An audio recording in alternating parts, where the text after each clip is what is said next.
fois, dans une grande et vieille maison, une vaste armoire aux flancs rebondis, sculptée depuis le haut jusqu'en bas, de têtes de cerf aux longues cornes. Au beau milieu de l'armoire se pavanait un étrange personnage, homme par le torse, chèvre par les pattes. Ses petites cornes pointues et sa longue barbe lui donnaient un air autoritaire, de sorte que les enfants l'avaient surnommé Grand Général, commandant en chef pied de chèvre.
en chef pied de chèvre, qui avait toujours l'air de ricaner, gardait constamment les yeux fixés sur une console placée juste en face de lui. C'est que sur cette console, qui soutenait un grand miroir, était placée la plus jolie bergère que l'on puisse imaginer. Si blonde que ses cheveux formaient autour de son visage une auréole mousseuse si légère que ses petits pieds semblaient à peine toucher le sol. Elle tenait d'ailleurs d'un geste gracieux sa fine houlette. La bergère avait un compagnon. Par un caprice de l'artiste qui avait créé ce groupe de figurines en porcelaine, ce n'était pas un prince, mais un ramoneur. Oh, un joli ramoneur, bien sûr, pour une si ravissante bergère. Il tenait son échelle avec grâce sous son bras. À force de se regarder toute la journée, la bergère et le ramoneur avaient fini par tomber amoureux l'un de l'autre et s'étaient fiancés.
Les surveillait si attentivement.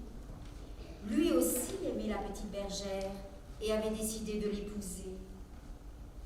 Il y avait dans le salon une troisième statuette, beaucoup plus grande, un vieux chinois vêtu d'une robe marron doublée de vert, à la longue barbe blanche et au cou articulé qui pouvait hocher ou secouer la tête pour dire oui ou non. Il prétendait être le grand-père de la bergère et avoir tout pouvoir sur elle. Ce fut donc à lui que le grand général commandant en chef Pied-de-Chèvre fit sa demande.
aimablement la tête quand grand général commandant en chef Pierre de Chèvre lui demanda la main de sa petite fille. Puis, comme la bergère poussait les hauts cris à l'idée de se marier avec cet odieux personnage cornu et barbu, il lui dit « Pense donc que tu seras riche. On t'appellera Madame la grande générale commandante en chef Pied de Chèvre. Et tout ce que l'on tient caché dans cette magnifique armoire, l'argenterie, le linge damassé t'appartiendra. » « Mais j'aime le ramoneur, cria la pauvre bergère.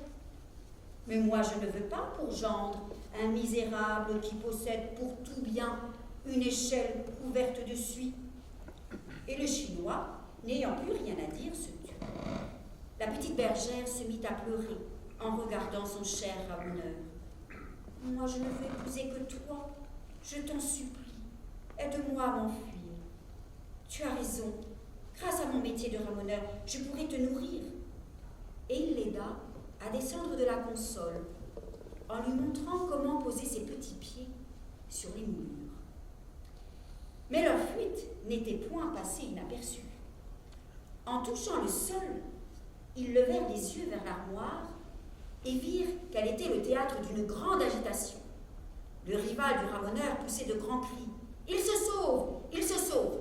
Mais arrêtez-les! Arrêtez-les » Sous ses ordres, les cerfs sculptés, rangés en ligne de bataille, allongeaient le cou et dressaient belliqueusement les cornes. Quant au vieux Chinois, il secouait frénétiquement la tête au risque de se la décrocher.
2 acteurs jouent le rôle de jeunes gens qui s'aiment, mais qui ne peuvent pas se marier.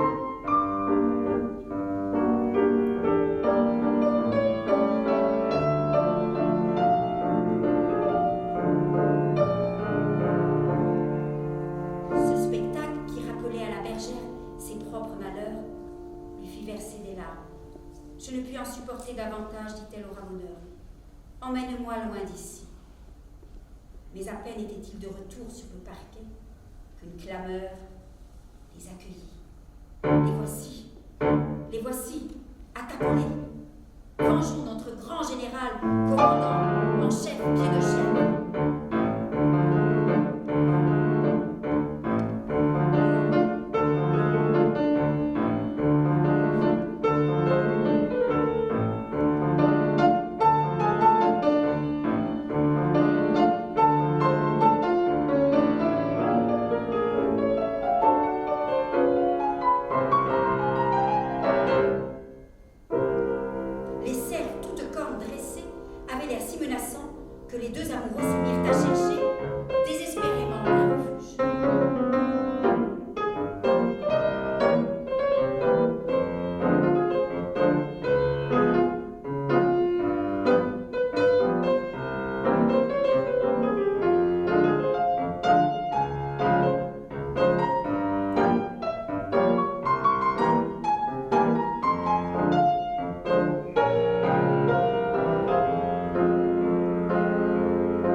Dans une grande amphore pleine de fleurs.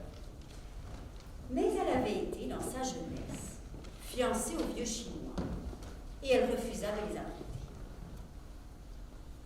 Il n'y a plus qu'une chose à faire, dit le ramoneur. Sauvons-nous par la cheminée.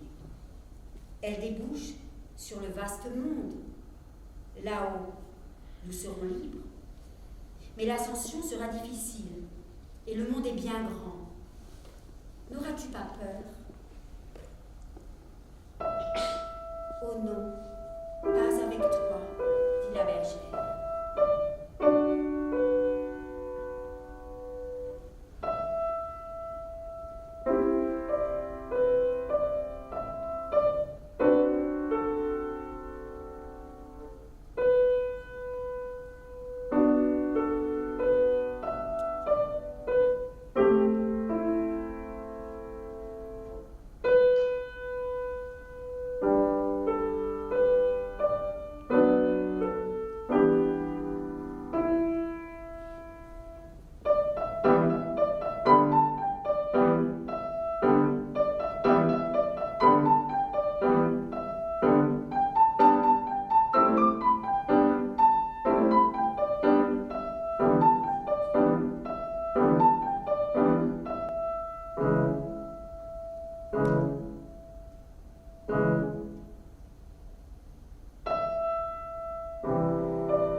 et il guida sa fiancée en l'aidant à poser le pied dans les crevasses des murs jusqu'à l'orifice de la cheminée. Arrivés là, les deux fugitifs s'assirent sur le rebord pour reprendre haleine et décider de ce qu'ils allaient faire. La pauvre petite bergère était épuisée de fatigue. Jamais elle n'aurait cru que le vaste monde fût aussi grand. C'était à l'infini des toits, et au-dessus des toits, un ciel où brillaient des étoiles innombrables. Elle se sentait toute petite et perdue. Le monde est trop grand. Jamais je ne pourrais le supporter. J'étais si bien sur ma console devant le miroir. Ramène-moi là-bas, je t'en supplie.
Rappelant les périls qui la guettaient dans la maison, elle ne lui répondit que par des sanglots.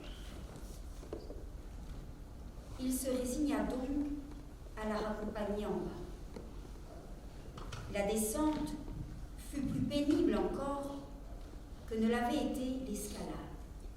Des escaliers, des toits pentus, des gouttières, des corniches, des lucarnes, et parfois même il devait enjamber quelques chats ensommeillés.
en essayant de les poursuivre, qu'il avait fini par tomber et qu'il s'était brisé. Il gisait sur le sol, cassé en 3 morceaux. « Oh, mon Dieu !» s'écria la bergère. « Mais ce malheur est arrivé par ma faute. Oh, je ne m'en consolerai jamais. » « Mais c'est pas si grave, dit le ramoneur. On le recollera. Et puis, il n'y paraîtra plus. Dès que la colle sera sèche, il redeviendra lui-même. Il recommencera à nous ennuyer, tout comme par le passé. Ah ben vraiment, c'était pas la peine de se donner tant de mal pour en arriver là. » Et tout en soupirant, il regagna, suivi de la bergère, sa place habituelle, sur la console, devant le miroir.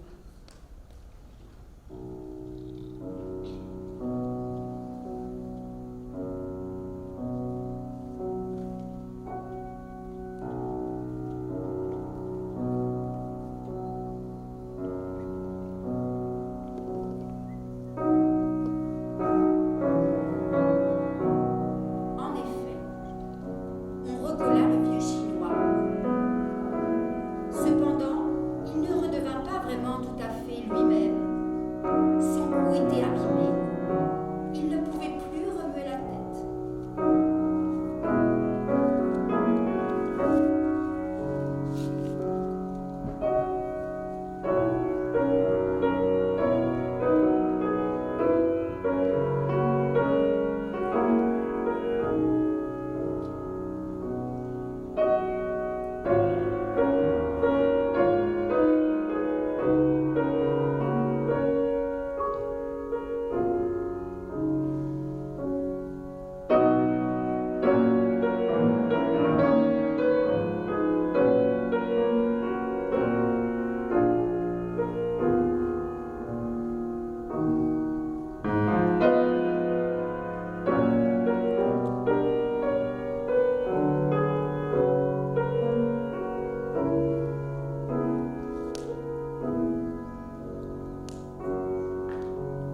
En Chine, depuis les temps reculés, on raconte l'histoire des amours de Chinu la tisserande et de Niulang le bouvier. Le premier texte attesté où l'on trouve un poème relatant cette histoire est le Qijing, le classique des vers, une anthologie de la poésie chinoise rassemblant des textes qui vont du XIe au Ve siècle avant Jésus-Christ. Provenant de la plaine centrale, les royaumes occupant le nord et le sud de la vallée du fleuve jaune, c'est l'un des rares textes de l'Antiquité chinoise à avoir survécu à la destruction des livres opérée par l'empereur Qin Shi Huang, après son accession au pouvoir en 221 avant Jésus-Christ. Grâce à ceux qui connaissaient ces ouvrages par cœur, ils ont pu être reconstitués de mémoire quelques siècles plus tard sous la dynastie des Han.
Il y avait une petite maison flanquée d'une étable et d'un lopin de terre. C'est là que vivait un jeune orphelin nommé Niulang et son buffle. L'animal était pour lui comme son père, sa mère, son frère et sa sœur. C'est dire s'il l'aimait, son buffle, et s'il en prenait soin. C'est sans doute pourquoi, dans le pays, on avait surnommé le garçon le bouvier.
Juste au-dessus s'étendait le palais céleste et l'immense domaine de la grande déesse.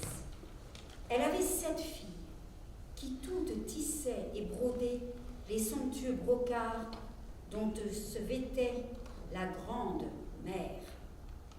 Mais Chinu, la plus jeune, était la plus sérieuse et la plus talentueuse.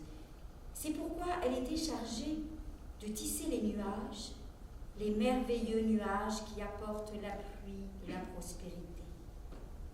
On l'appelait la tisserande. Elle travaillait sans relâche. Sa seule distraction, c'était de regarder par les fenêtres du céleste palais vers la terre où les 7 princesses n'avaient pas le droit de descendre. Chinu se contentait donc de regarder fascinés les humains dans toutes leurs activités. Le moment que la petite princesse du ciel préférait, c'était le soir, quand tous rentraient dans les maisons et que l'on allumait la lampe derrière le papier huilé qui obturait les fenêtres.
Chinu aurait tant aimé savoir ce qui passait le soir dans les maisons. Mais il ne fallait pas y songer. En parler seulement aurait suffi à susciter une colère terrible de leur mère, l'Auguste de Jade. Alors Chinu se contentait de rêver et de rêver. Un soir de pleine lune, première et seconde sœurs entrèrent en riant dans la chambre des plus jeunes. « Nous vous avons confectionné des vêtements de plumes de cygne. Ce soir, la lune est pleine. Nous allons visiter la terre. Venez vite. Et surtout, ne faites pas de bruit pour ne pas éveiller notre mère. » Un moment après, les 7 princesses du ciel se posaient doucement sur le bord d'un étang, enlevaient le costume qui leur donnait l'allure de grands oiseaux blancs en migration et sautaient dans l'eau tiède en jouant et en chantant.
Comme Nulang apportait du foin à l'étable, le buffle lui dit :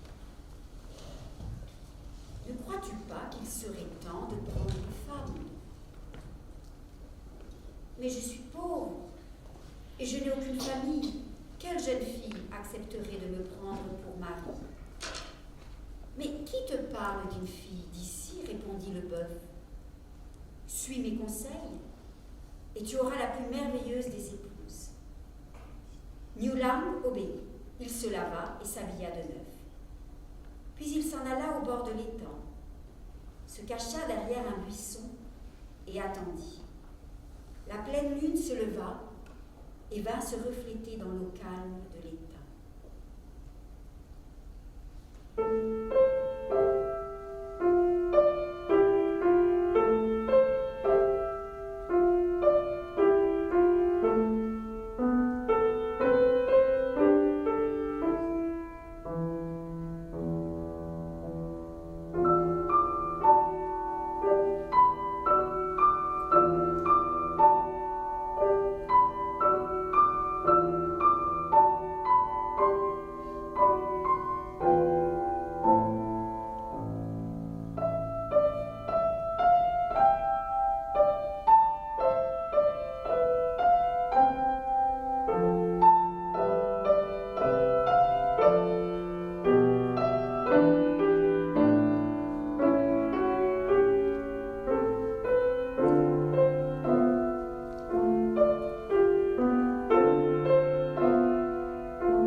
Soudain, un bruit d'ailes se fit entendre.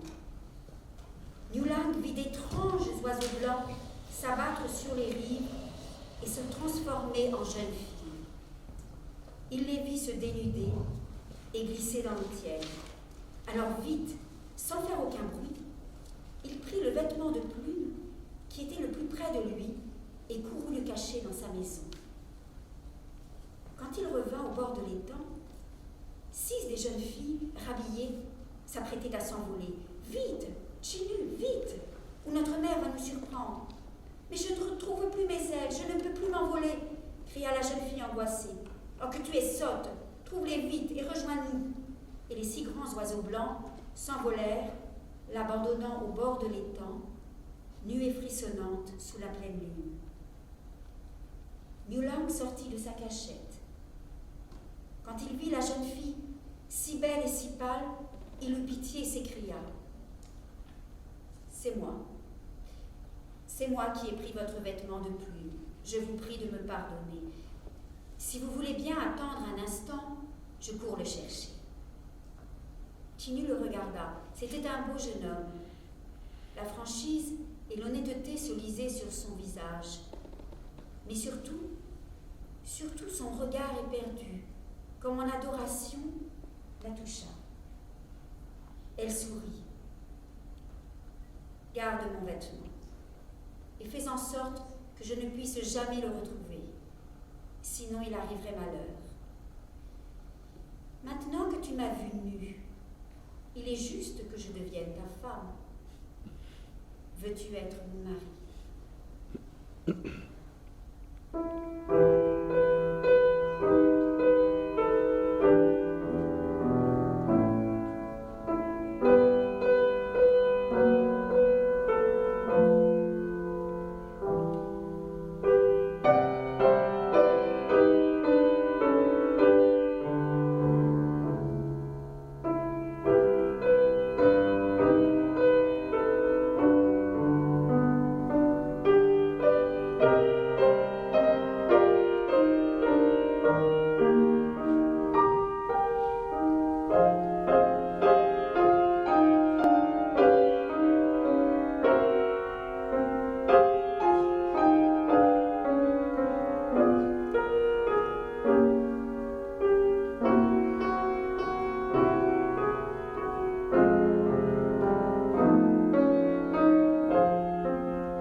son bonheur. Et en effet, bonheur il y eut pendant plusieurs années. Le temps pour elle de mettre au monde 2 enfants, 2 jumeaux, garçon et fille. Et pour lui, de se croire le plus heureux des hommes.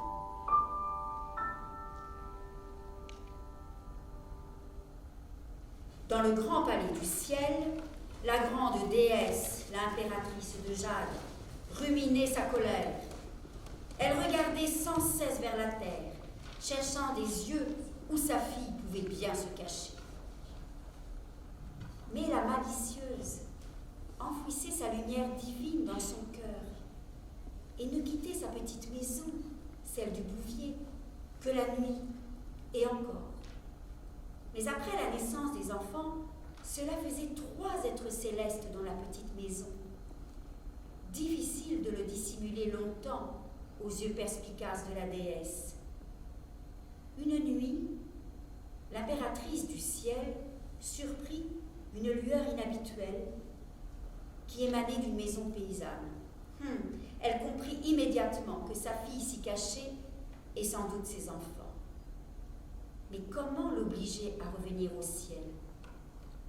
Elle eut alors l'idée d'envoyer un rêve au mari de sa fille. Et Niulang rêva.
Le lendemain matin, Chilu et les enfants dormaient encore quand il se leva. Depuis la naissance des petits, sa femme semblait tellement heureuse, elle aussi, qu'il ne lui semblait plus nécessaire de cacher le manteau de plumes. Il avait décidé de le lui rendre comme preuve de sa confiance. Quelle idée! Seul un rêve envoyé par la grande déesse avait pu la faire germer dans son esprit, cette idée-là. Quand Chinu vit le manteau, elle devint livide et poussa un cri. « Pourquoi tu fais cela? Je suis obligée de partir maintenant. Je ne puis faire autrement. »« Adieu, s'écria-t-elle. Jaillissant des mains du jeune homme, les ailes se fixèrent sur les épaules de la jeune femme qui s'envola par la fenêtre ouverte.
Yulang était atterri.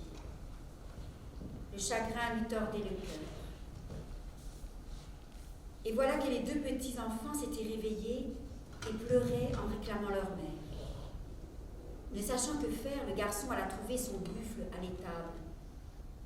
Il sanglota un moment sur le cou de son vieil ami sans pouvoir prononcer une parole. Mais l'animal parla pour la seconde fois. Il dit « Vite, Yulang, il n'y a pas un instant à perdre. Choisis une perche de bambou bien solide. À chaque extrémité, fixe 2 paniers assez grands pour y déposer poser les enfants. D'une main, tu maintiendras solidement la perche sur ton épaule, et de l'autre, tu empoigneras mon garrot quand je m'envolerai. Et surtout, ne lâche à aucun prix. Ainsi fut fait. Et quelques instants plus tard, le buffle, suivi de Newland portant ses enfants, s'envola à la poursuite de la princesse du ciel.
Ils avaient pris beaucoup de retard. Le buffle, avec Newland et les deux enfants dans les paniers.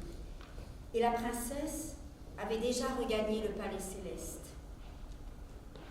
Elle était désormais à nouveau sous le pouvoir et l'autorité de son auguste mère. Elle était redevenue la tisserande.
Voyant l'époux de sa fille, ce paysan, ce bouveux, ce gueux, s'approcher du palais, l'auguste mère déchira de son ongle acéré la délicate matière de la voûte céleste et y traça un fossé profond, aussitôt empli d'une eau tumultueuse. Désormais, un obstacle infranchissable séparait Chinu de ceux qu'elle aimait. Newland s'installa sur la rive opposée, avec le buffle et les enfants sous les yeux de la tisserande qui avait repris son travail. Et le temps passa. Mais que vaut le temps de la terre chez les célestes? Chinu travaillait et Newland attendait. Mais leur chagrin était immense et leur patience à la mesure de leur peine. C'est ce qui finit par toucher l'auguste mère. Elle leur accorda donc la permission de se rencontrer une fois l'an, le 7e jour du 7e mois. Cela vous paraît-il peu? Mais que vaut le temps de la terre chez les célestes?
l'éblouit. Que vaut le temps de la terre chez les célestes? Ce jour-là, toutes les pies de la terre volent jusqu'à la Voie lactée, portant dans leur bec les brindilles dont elles feront un pont afin que la tisserande et le bouvier puissent se retrouver. Et l'on dit que s'il pleut ce matin-là, ce sont les larmes de joie des deux époux et de leurs enfants.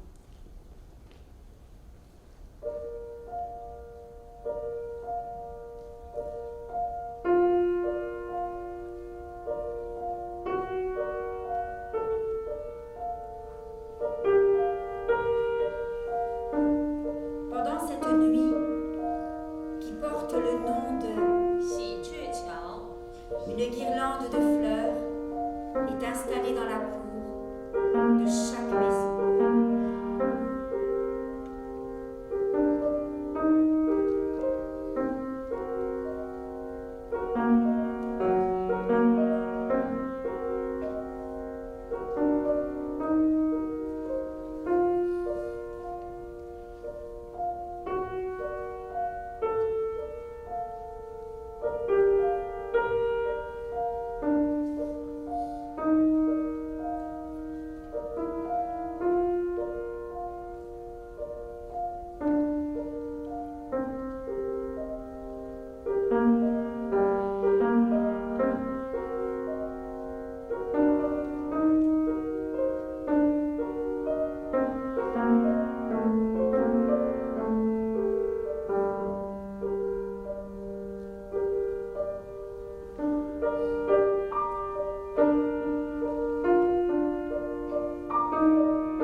de la lyre et de l'aigle sont au plus près dans la Voie lactée.